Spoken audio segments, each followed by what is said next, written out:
All roads lead to CanJam SoCal 2023. Hello, I am back from my trip to California and SoCal. CanJam, yeah, the big headphone convention event, whatever you want to call it. I'm not even really sure what to call it. And it was a heck of an experience. I have a lot to talk about. I took a ridiculous amount of notes while I was there, and I saw just a tremendous amount of stuff, tried a tremendous amount of stuff. I'm going to tell you now, to go over absolutely everything will take it would make this a ridiculously long video, 4 hours long, I don't know. So I'm not going to talk about absolutely everything I got to do and got to try, but we're going to go over some notes and talk about things that I thought were particularly interesting and particularly noteworthy and stuff that I just really want to talk about because there's still a lot to talk about, but it was such a cool experience. And check this out. I've never had something like this before. I got my own little badge. Look at that. How flippin' cool. I'm going to go ahead and wear that throughout the video. Actually, you know what? I won't. It's clanging around too much. So if you're not familiar with CanJam, what it is I'm going to use their own words on this. CanJam is the world's premier headphone audio show with annual events in New York City, Singapore, Los Angeles, London, Chicago, and Dallas. It's a show that is hosted by headfi.org. If you're not familiar with Headphone, I suggest you go check them out. They have an amazing forum. I'm not yet a member, but after I finish filming this video, I'm going to be joining them because I want to be up to date with future events and all that kind of stuff. But anyway, in a nutshell, this is a huge, huge event to celebrate audio. Not just headphones. Headphones might be kind of the priority, but you get lots of amplifiers and Dacs and IEMs and just crazy amounts of gear and enthusiast stuff and professional stuff. There's a ton. There's a ton to see. The event itself, overwhelming, I will say. It was kind of overwhelming, the sheer density of stuff there was to see and the people there were to talk to and the equipment there was to try out. You could try out everything. Everything that's out on the table, you are encouraged to try for yourself with either the gear that they have there on desks for you to try it with, or like what I did, bring your own kind of portable gear. Or if you want to go really ham, you can bring non-portable gear, whatever, and try listening to stuff with your own gear. Whatever the case, they're eager to give you a shot, let you try it out, and take some time, take some notes, which is exactly what I did. So, in terms of size and scale, this isn't something as large in terms of like your square footage and your footprint as something like a Comic-Con, like something at a huge convention center. This was in a hotel, but so it wasn't nearly to that scale, to that actual physical size, but it still was a lot. You had a very large event room, and in there you have a bunch of vendors with their different tables showing off all their different stuff. The event is 2 days long, Saturday and Sunday. The first day, I believe, was 9 to 6 p.m., and the second day was 9 to 5 p.m. So you have a good chunk of time to be trying stuff. But again, the sheer number of stuff to try and stuff to see and people to talk to is just insane. So while it didn't have the physical size comparison to something like a Comic-Con at a big city convention, it's still a really large event room that's open with aisles and lanes, rows of booths for you to go to and walk around and try out. And then along the edges of this large event room were single rooms kind of out in the hallway on the outside. And in those single rooms were also additional brands kind of specializing in just their own stuff in those rooms. For example, you have a room dedicated to ZMF stuff, a room dedicated to Dan Clark equipment, so on and so forth. So you have, again, the event hall, which is the big room where the majority of everything is. And then around the event hall, you have more like hotel rooms that are, or meeting rooms, if you will, like business meeting rooms. And in those rooms, you have more booths and more tables, but those are usually specific to whatever brand has rented out that room. Some brands shared rooms, but that's generally how it worked.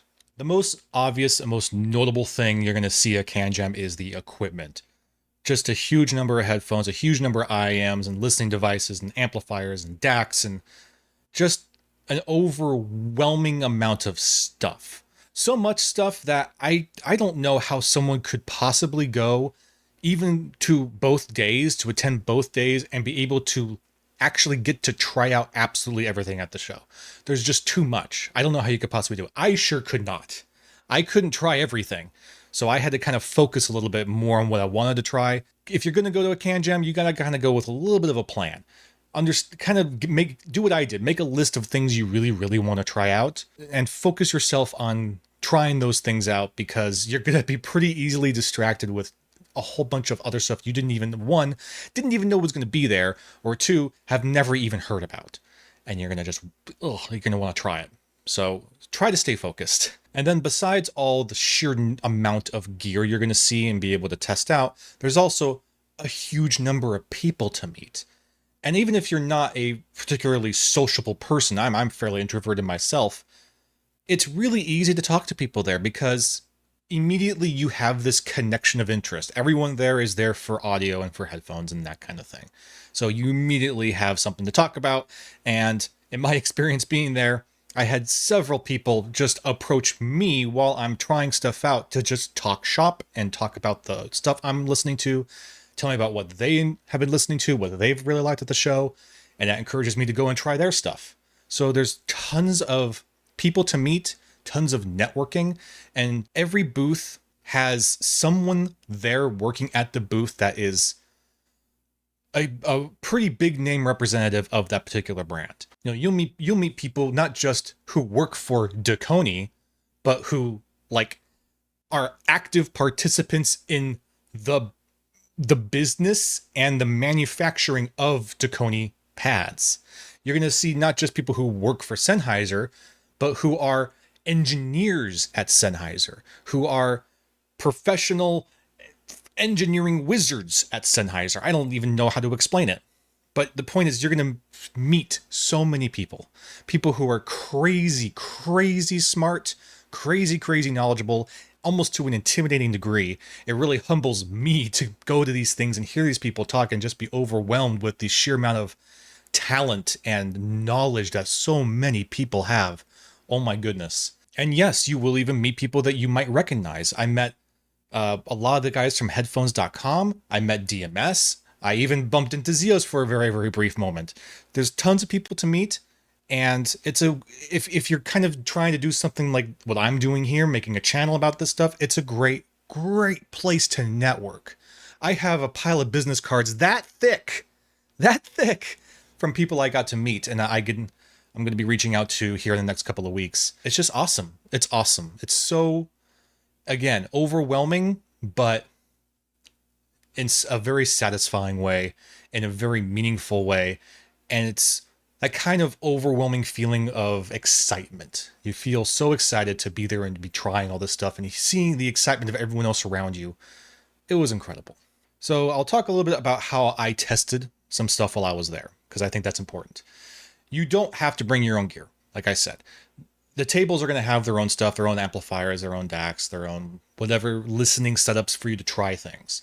And that's great, especially if you want to specifically try out some of that source gear. Like if you really want to try, say, the Austrian Audio's new amplifier, which is amazing, it's there for you to try if you just want to try the amplifier. But if you want to have some consistency to stuff that you're more used to, you can definitely bring your own gear. Some people really go ham with it. I played it pretty simple. I just brought my phone and a little hi-fi hip deck too, and that was kind of my means of trying things out. I brought lots of adapters. You're going to want to do that. You're going to want to bring a bunch of adapters so you can have different terminations and plugins and outputs for different kinds of cables and headphones. So that was really, really a big thing that was super important. I had to make sure I had all the different adapters available to test everything out. So that was my setup. I tried to, as much as I could, listen to stuff through my own little portable setup so that I had at least a baseline familiarity with how that system sounds, so that I can better kind of gauge more or less how the equipment I'm testing should sound. But another thing is, and you just kind of had to accept this, it's a big crowd and they're talking and chatting and noisy. So stuff that you're going to try at the show, I suggest you try to keep to stuff that's like closed back, because anything open back, even if you're blasting it, you're not going to get the most true listening experience. I tried to kind of keep to that in my notes here with the understanding that, you know, there's a lot of distraction, lots of noise. So I'm not really being able to be analytical about the sound performance of these things, but it's still, you know, good enough, I guess, to give you a general idea of what you're listening to. But just understand that it is noisy. So you're going to have to just accept that you're going to have some distraction. You're going to have background noise to contend with when you're testing things out.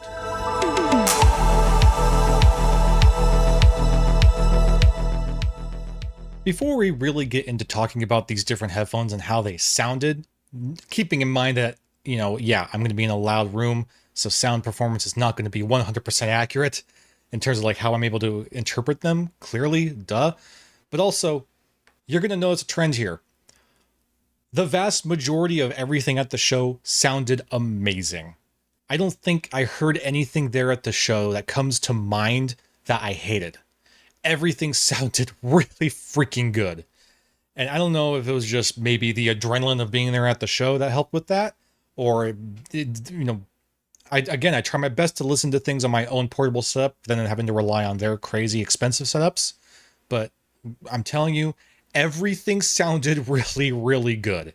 So you're going to see this trend as I go through my huge list of headphones and stuff here, that I liked everything that I wrote down. So you're going to have to just kind of be okay with that. But I see that as a positive. Everything sounded good. Everything is well worth the hype and attention they're going to be getting from me, and hopefully from you. But yeah, be ready for that, because it's going to be pretty much nothing but gushing for the next several minutes. Here we go. So the first booth I actually ended up visiting was the Dekoni booth, and they had a really cool setup over there where they had a huge arrangement of DT770s out there, all equipped with different pads, all sharing the same sound source. So you were able to just swap DT770s over and over again, trying out specifically how the different pads change the sound and frequency response of the headphone as you go around it. And then you're kind of encouraged to pick which one you like the most. And they had a little board up there to put a sticker on to say, hey, that's the pad I really like the most. And you get the roll of paradise and win a prize. I won a little Dekoni headphone jack adapter.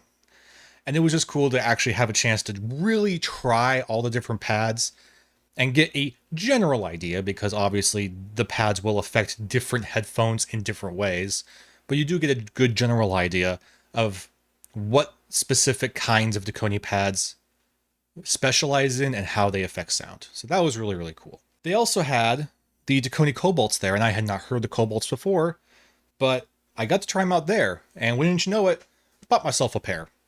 Review coming soon.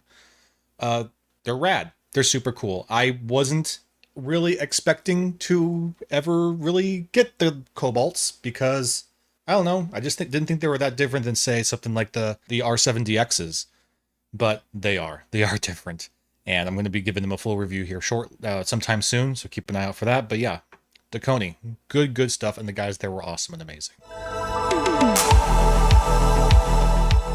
Drop.com also had a booth there, and at that booth was none other than Axel Grell himself.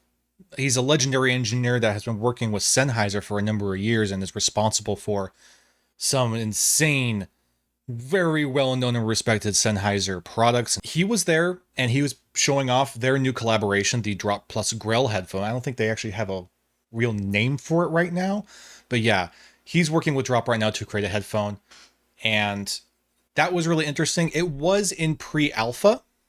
That's kind of what they told me. This was not the product that I got to try there at the show, was not the final product. They're still going through at least one other rotation of design changes. Yeah, it was pretty super cool to, one, meet the legend, and then two, to be able to try this sort of alpha prototype-y kind of version of the upcoming Grell headphone. But before I go about like how some of these headphones sounded and the notes I took on them, again, let me reiterate, all this needs to kind of be taken with a grain of salt, because I have not been able to listen to these things in a controlled environment like I do here. So there was noise involved, there was distraction, there was background chattering and all this stuff to really interfere with sound.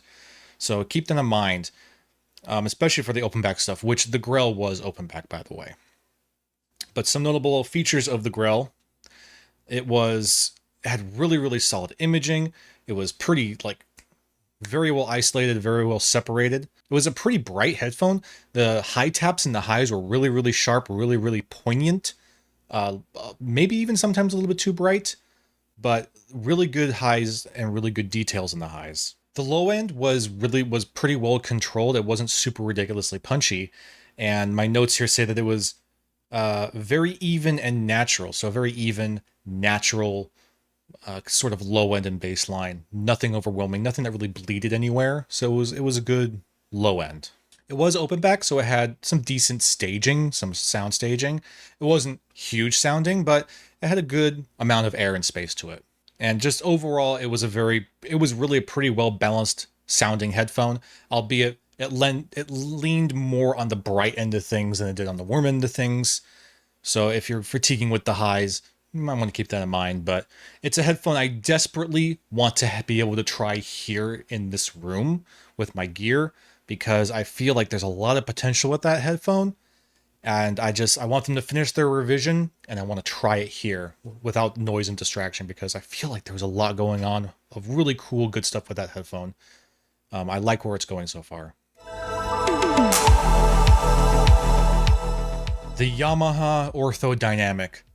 Look at this thing. Oh my god, this is one of the most beautiful freaking headphones. I love the way this thing looks.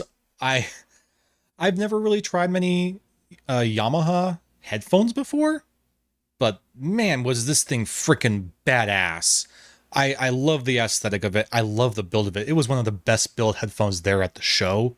It was pretty remarkable. And they also kind of showed off how the driver structure works, which is super cool. You have two different plates that kind of sandwich the diaphragm and to create the driver. And the diaphragm itself, as you can see here, is kind of separated in different rows of magnets. So you have different arrays of magnets affecting the diaphragm at certain ranges, independent of each other. So rather than the diaphragm all moving at once to try and hit specific frequencies, only certain sections of the diaphragm will move to get those frequencies. So that was really cool, and it was neat to see them explain that to me and show it off. In terms of its sound performance, huge, punchy, energetic bass response. Oh my goodness, very warm, but really meaty. It was a really, even though it's an open back and even though I'm in this huge room, it sounded cinematic. Like the bass line was really, really thumpy, and not in so much a bleeding way, but just a really enjoyable pounding low end. It was a killer time, and it had very good sound staging. It was a real good, huge immersive sound. Really engulfed you with it. And having that really impactful bass really kind of added to this very cinematic feel. So you have just this deep growling thud in your chest, and then just a huge sound. Huge. Vocals were really, really natural sounding. I was worried they'd be a little bit too warm, and while they did have a little bit of warmth to them, it wasn't super flavorful. It was a very natural sounding vocals, very good timbre in the vocals. It was very intimate sounding, very not super in your face. There was clearly some distance there, but it just sounded great. It sounded like they were right there in front of you. Awesome vocals. Imaging and separation was also very, very good. I was able to pinpoint things really, really easily. Instrument separation was pretty dang on point. And I can't remember if it was really 360 degrees worth of imaging, but I definitely felt very, very immersed. I never really felt like I was not getting senses of stuff behind me. So it must have been pretty good all around. It's a very mid-forward headphone. The mid-range is kind of like the most emphasized portion of the frequency response you're getting out of the headphone, at least from what I could hear. So it's a very, very good mid-range focused and performing headphone, for sure, with crazy bombastic low end. And the details, while in the highs, the details in the highs, while maybe a little bit rolled off, maybe even a little bit crunched, still very, very good. They got some good sparkle in there. They got some good detail up there. It's just very, very clear that the mids and the high mids were the focus, and it's awesome. It's freaking awesome. I love them. I had a really, really good time with them. Again, a headphone I desperately would like to have here in the room to try out properly, because I feel like it would, I feel like having it here in the room, I'd be able to really bring out a lot more of the detail in the headphone. I could tell it had some detail, but in a more controlled environment, I'm sure it would sound even better. So I would love to try that again. The Austrian Audio Composer. This thing was freaking sick.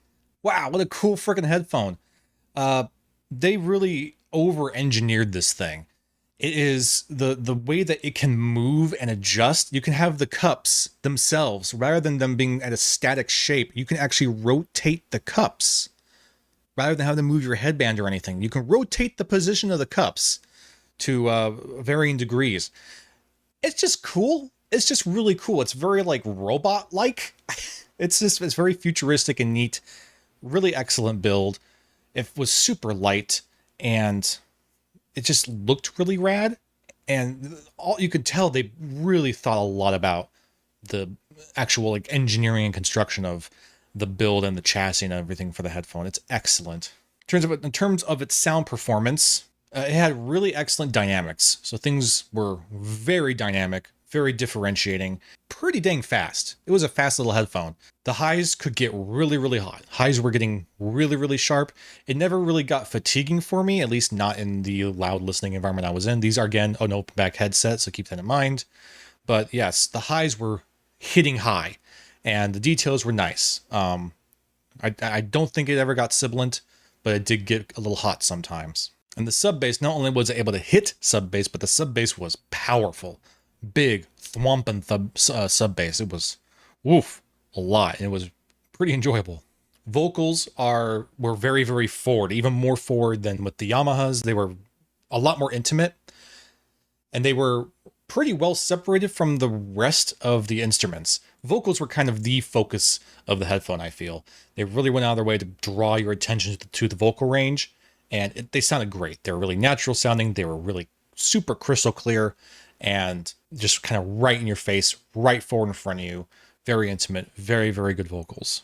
Staging and imaging was also really good. Open back, so you got some good staging. Wasn't gigantic sounding, but it was pretty darn good. And the instrument separation and imaging also sounded really good. ZMF! Holla frickin' Luya! I finally got to try some ZMF headphones. Oh my gosh, I was super excited that they were there and that I got to try some stuff. I didn't get to try them all. I'm a little disappointed that I didn't get to try the whole line of ZMF, and I didn't even get to try the like new one they just released, or at least they are working on, the like prototype thing they're doing. It's a new closeback that they're making. They had it there, and I didn't realize it at the time. It wasn't until after the show that I realized that they had this other new closeback there to try out. So I'm bummed out I didn't get to try that, but I did get to try at least the two ZMF headphones I was the most interested in. I got to try the Atrium and the Verite closed. We'll start with the Atrium. Atrium was very, very even and neutral. Surprisingly neutral. I mean, it was really, really natural, clean, flat, accurate, analytical. It was surprising to me, the kind of analytical prowess that the Atrium was delivering. Because the way it just looks freaking killer, insane, amazing, like audiophilic warmth from all that wood and everything. But no, it was just a very, very analytical, natural sounding headphone. Very neutral. It was great. Insanely fast. Super, super fast. I mean, it was pretty impressive the speed you can get out of this thing. And it was nothing lingered, nothing rattled away. It was just notes would hit and they would be gone. Super quick. It had great separation. Instrument separation was fantastic. I could tell where every ensemble was. Every single artist and instrument. It was, I mean, I can't really complain about it. It was great. The separation was excellent. Really good soundstage. It is an open back, but still, it had great soundstage. Great soundstage. It wasn't gigantic sounding, but it was definitely more than a medium soundstage. It was really wide, just a whole lot of immersion. Insane immersion. Everything just sounded really, really pretty huge. Soundstage wasn't the hugest, but coupled with everything else that it was performing, everything was huge and vibrant and intoxicating. It was just a very immersive sounding experience while being very neutral at the same time. And of course, just fantastic detail all across the board. The Verite closed. This kind of goes a little bit the other way. Rather than being a very analytical sounding headphone, this was a lot more of a warm, relaxed, kind of enjoyable musical sounding headphone. This was it's a closed back, but it was warm, relaxed, smooth. Even for a closed back, it sounded huge. Soundstage, it was still pretty dang good. And that because of the closed back, the bass was so whomping that it just, man, it sounds huge. Staging and imaging were, again, excellent. So you're getting, even you got this closed back, your sound staging is there. It's a good amount of distance, and the imaging was absolutely all around you. Very, very precise, very pinpoint. You had absolutely insane bass extension. Good treble extension too, but the bass extension was just wild. The sub bass you hit with the Verites is, unworldly satisfying. And really, I think the crown jewel of the Verites, besides that really amazing low end and the really nice bright highs, is the separation. The image separation was just incredible with the Verites. I haven't heard much separation that good before. I got to try a number of things at the Dan Clark booth. The one that, of course, really stood out, though, was the new Corina, the electrostatic headphone. Now, I can talk about how much I loved the Corina. You can see my list of notes here, just how incredible it sounded. But I am very unfamiliar with electrostatics. The Corina was the first electrostatic I've ever heard. You would expect that maybe, we must have tried at least Dacs or something. No, I never even got to try Dacs. They even had Dacs there at the show, but there was always someone listening to them, so I never actually got a chance to try them. So the Corina, the Dan Clark Corina, was the first electrostatic I've ever heard. And it's absolutely astonishing what kind of benefits you get from electrostatics. I can't do it justice. I cannot explain to you what you're gaining. I cannot explain to you what the Corina is able to do.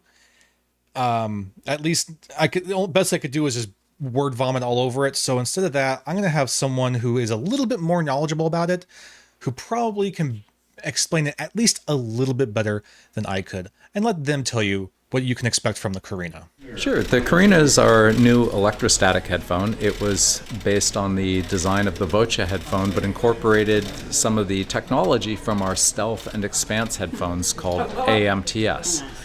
AMTS stands for Acoustic Metamaterial Tuning System. And essentially, it's a device that lives between the transducer and your ear, and it slots right in here. And what happens is it serves three functions. The first is that the sound comes through the device, which operates as a waveguide, and it directs the sound to the part of your ear such that it moves the sound of the headphone from being kind of like this for the soundstage to more like you're looking into the soundstage as if it were loudspeakers or a live performance. The second thing that it does is when the sound comes through the waveguide, it reflects off of your head or in the ear pad.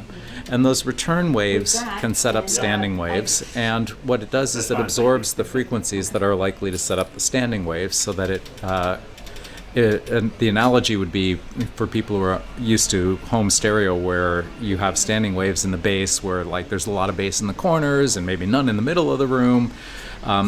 In headphones, because the room is the ear pad, defined by the ear pad in the driver, it's very small.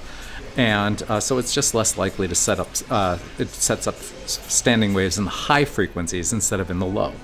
And so effectively what we've done with the AMTS technology is it takes the room out of the equation so there are no more reflected waves, which gives it this really kind of interesting sound. You know, all of our headphones that use it, Stealth, Expanse, and Corina, don't present themselves like a normal headphone in the high frequencies. They have kind of what I'll call a very relaxed, natural tonality to the highs. So, for example, cymbals, instead of going tss, are more likely to go tang, which is, if you go into a drum shop and you actually play around with cymbals, is how they sound when they're live. They're not bright, splashy, hissy things. They have a sound of metal.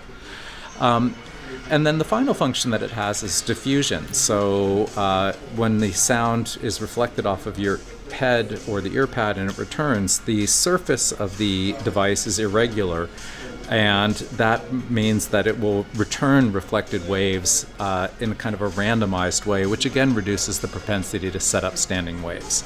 So the long and short is what it does is it has taken the Voce headphone and given a much more smooth and relaxed mid-range with what I'll call a more complete high-end that sounds just more natural and organic, and lets the Corina deliver just a very lifelike and natural tonality. It's kind of free from that electrostatic 1 kilohertz emphasis that often makes vocals sound kind of thin and kind of accentuates what you might call detail, but it's a tonal aberration, and this smooths that away and then gets rid of all those other high frequency issues. Mr. Clark, if you are watching, I've never met you before, and I had no idea what you looked like. So when I met you, I didn't realize who I was talking to until I turned the camera off. I'm so sorry. I mean, you had the name tag right there. I have no excuse, but that's, I hope, will help explain why maybe our interaction was a little strange. I wasn't expecting at all for you to be there, let alone for you to be willing to be on camera for me. I wasn't planning for that at all. Oh my gosh. I was just going to film the equipment in the room. I had no idea you would be there, and I definitely had no idea you would be willing to dedicate some of your time for a quick little video. So thank you so very, very much for your time and your patience. I really, really appreciate you. I just wasn't paying attention. That's on me. So I hope you can forgive me for a little bit of an awkward interaction there, but I really have a lot of respect for you, and I really, really appreciate you being on camera for this video. So thank you again, and maybe next time I see you, it'll be a bit more natural. So yeah, the Corina was amazing. An absolute different level of clarity and detail and just overall performance. Insane speed, insane staging, insane power, especially in the mids. Everything was just astonishing. And again, that's even just in that not very isolated room that I was in. There were still lots of people walking around me making lots of noise, but I was taken away with the Corina. It was an incredible sounding headphone, and oh man, it really kind of set the bar for what I expect from electrostatics now. Oh my gosh. But yeah, Corina was amazing. This was really cool. I've seen this in a number of different videos I watched of previous CanJams. The Warwick sound booth. It's literally a capsule just by Warwick to go in there and isolate yourself a little bit. It wasn't like perfectly isolated, but it did definitely drown out the majority of the event room noise.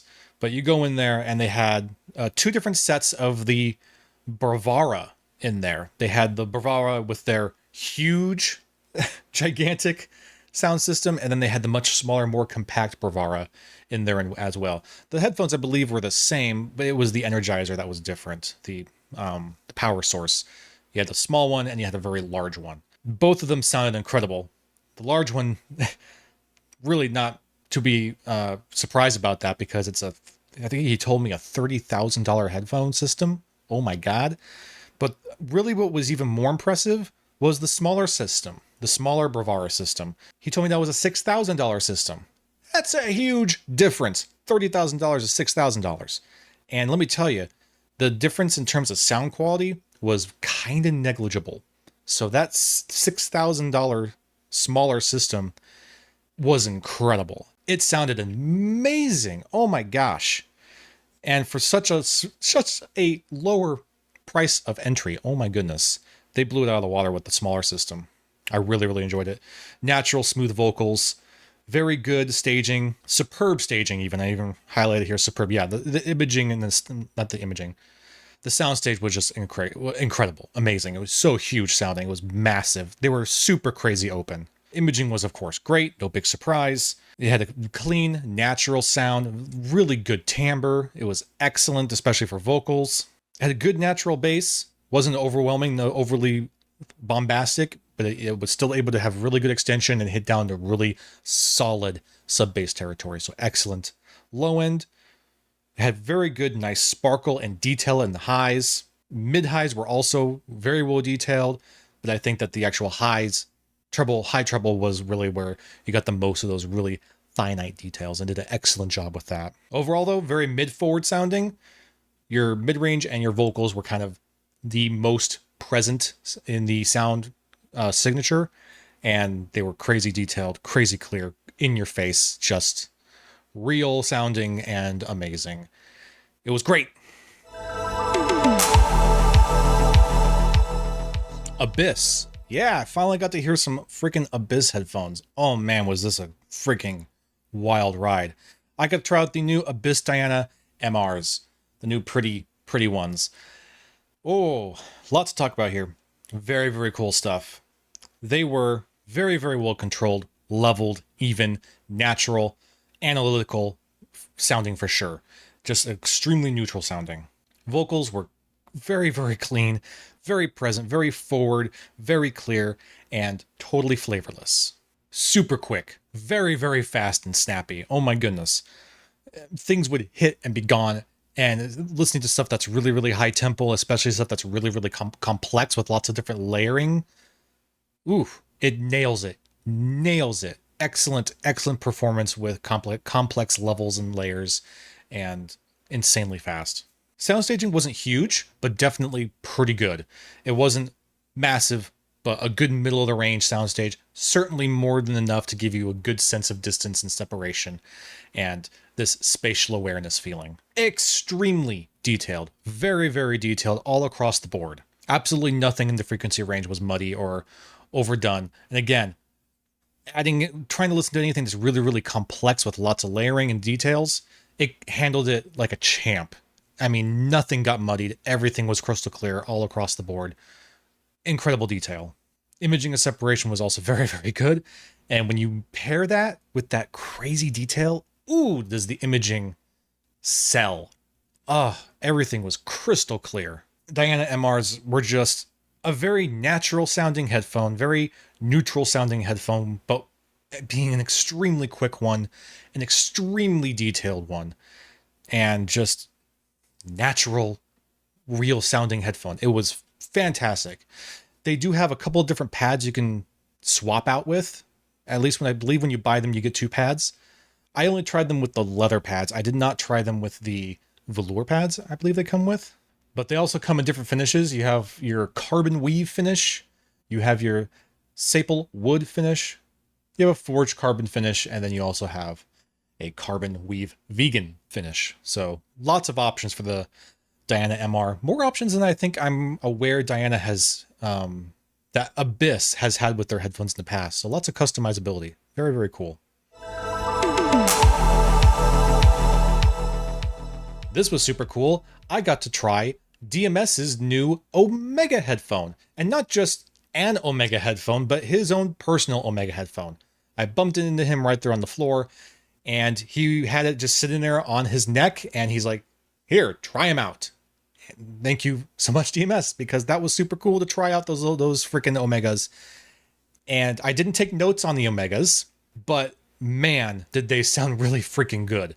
From what I remember, they were punchy, they were detailed, and they were, oh my goodness, so light. I mean, they weigh nothing. I couldn't believe how light they were. I know that was something that he really wanted to focus on. I believe he even said at one point that his goal was to make the lightest over-ear headphone possible, or something to that degree.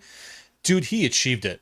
The Omega is insanely light, and it's not a small headphone. It is substantial. It's big. It's fully over-ear, but it weighs nothing. And man, does it have a hefty sound. Oh man, it was a joy to listen to. It's an open back, big loud room, so obviously I'm not getting all the details, but it was punchy, it was dynamic, it was really well detailed from what I could hear, and it was great extension on both sides. Bass range and the sub bass was bombastic, and the treble range was bright and sparkly and beautiful. Excellent sounding headphone. I can't wait for him to get his full releases out there. Maybe I could pick one up, whatever. I'd love to bring one in here and try it out on my systems in here, because ooh, that was a killer headphone. I'm looking forward to where he goes with that, because yeah, the Omegas were great. So my primary focus of the event, being at the show, was to try out primarily over-ear headphones. But there was an absolute ridiculous amount of IEMs there to try as well.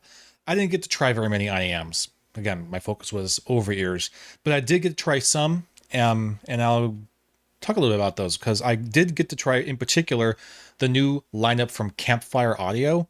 They're beautiful looking, they're colorful and vibrant, and they look fantastic. The new lineup, there are 4 different types to choose from. Each one varies pretty significantly in how they perform and what they kind of specialize in.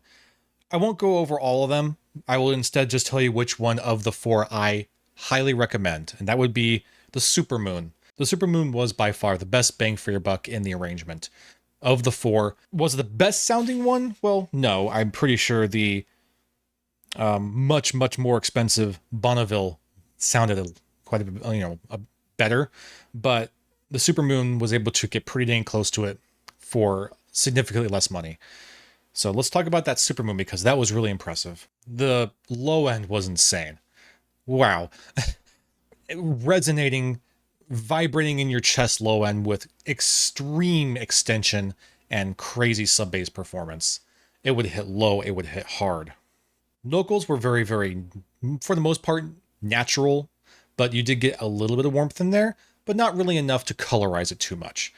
Male vocals just had this real velvety bass line added to them, kind of just at the very bottom end, but they sounded great. It was so fun and relaxing sounding. The separation and the imaging was fantastic. Great. I mean, you could easily identify where things are coming from, easily identify which artist is where. Excellent imaging.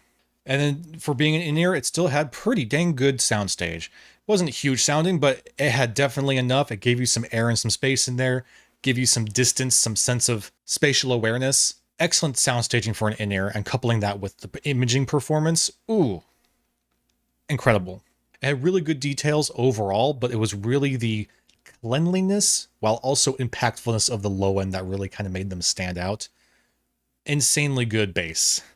And but that didn't get into your mid-range or your highs or anything. It didn't bleed at all. So you had just, across the board, great detail while also maintaining huge impact. So of all of them, the Supermoon were the winner for me. I think that they were incredible and well worth you looking into. Now, I did bring my wife with me, Lady Marslander, on the trip. And, she's not the audio nerd that I am. She, she'll sit there and listen to me. She's a good sport. But she's not herself a huge enthusiast in this hobby. So, but nonetheless, I couldn't go to CanJam without getting her something. And on the last day, she did come with me to pick something out. So we got her her new little waifus. These are the Arena Snow Edition. So they are in-ears. I will be talking about them later. We'll do a review on them. But these were super, super cool. And she's really in love with them. So win-win. But yeah. Can't talk too much about them right now. I haven't really listened to them myself very much, but she sure has been loving them. So I will do a review on them sometime soon. In terms of non-headphone stuff, there's really only 2 things I would like to talk about. One is the Woo Audio Tube Mini. It's a tiny little amp. Oh my goodness, that thing is amazing. They had that in a couple different booths. Incredible little device. I cannot recommend it enough. I wish I bought one when I was there. I should have. I really should have, but it just wasn't in the cards. So, but yeah, if I can get one of these in hand to really kind of bring into the room here and try a bunch of different headphones and setups with it, ooh, that was really good. The Woo Audio Tube Mini was amazing. It nails the tube sound for sure. Absolutely. You get that extra oomph and pounding and staging, and you get that tube flavor 100%. What a great little device. And then also I did stop at the Ferrum booth to try out their amazing amps, Dacs, and their power supply, the whole stack there. What a freaking beautiful stack. What an amazing setup. And it sounded incredible too. I was able to try it out with my own headphone I brought with me one of the Dan Clark Aeons. So it was something really, really neutral sounding while also closed back, just so I can get a really good kind of general sense of how they sound. They're very, very clean, of course, no surprise there. They did offer a little extra sound staging, which was nice to hear. A huge amount of power, insane power. They're incredibly well built, as you can see. They feel as amazing as they look in terms of their build quality. They never really added any flavor, so they're a pretty transparent sounding system. You just get a little bit extra staging and a lot of power, And then amazingly, especially if you are using the additional power supply unit, they run very, very cool to the touch. They're barely even warm, which was pretty surprising. After 2 full days of those things being on and people trying them out, they were hardly hot at all. I mean, barely even warm. So what a cool system. There's one more thing I want to mention about my CanJam experience here, and that is that I did get a chance to hear the Sennheiser HE1. The Sennheiser HE1 is going to have its own video. I'm not really going to talk about it very much here because it deserves its own video. Yeah, it's worth the hype. I know, it's silly and ridiculous, but you're going to see for yourself when I release the video. Amazing. And I'm going to take this opportunity right now to give a huge, tremendous, earth-shattering shout-out to DMS, because not only was he just an overall cool person to talk to, but he was generous enough to help hook me up with the opportunity to hear the HE1. It's something that you had to sign up for ahead of time, and I wasn't aware that you did. So when he asked me if I had heard the HE1 yet, and I told him that I hadn't, he immediately got on his phone, did his magic, and hooked me up with a listening session. And it was amazing. It was incredible. And I cannot thank him enough. So DMS, Douglas, thank you. Really, really appreciate you, buddy. You're amazing. If anyone watching is not familiar with DMS and has not subscribed to DMS, there's a link to his channel in the description. Follow the dude. He's so freaking talented and he's so knowledgeable. Go follow him. He's incredible. He's amazing. Thank you, Douglas. Thank you, DMS. And yeah, it was an incredible experience. Yes, the gear was amazing. Yes, the sheer number of stuff to look at and try out was incredible. But as lame as it sounds, and you're going to hear this in other videos about CanJam, as lame as it may sound, the biggest high point of CanJam is the people. Meeting people, networking, communicating, sharing interests. That's the best part about it. By far and away. Meaning, I met so many cool people there. And that's really where my memories are going to be. Those are going to be the solid memories for CanJam. The people I talked to and the people that I met. More than all the amazing equipment, as amazing as it was. It's the people. So if you really want to geek out with a bunch of other audio geeks, CanJam's a place to do it. 100%. Cannot recommend it enough. And God willing, I will be there again next year. So thank you all very much for watching. I'm sorry for the length of the video, but we had to get this done. I hope you enjoyed it, and I'll see you again very soon. Oh, and after CanJam, I took my wife to Disneyland.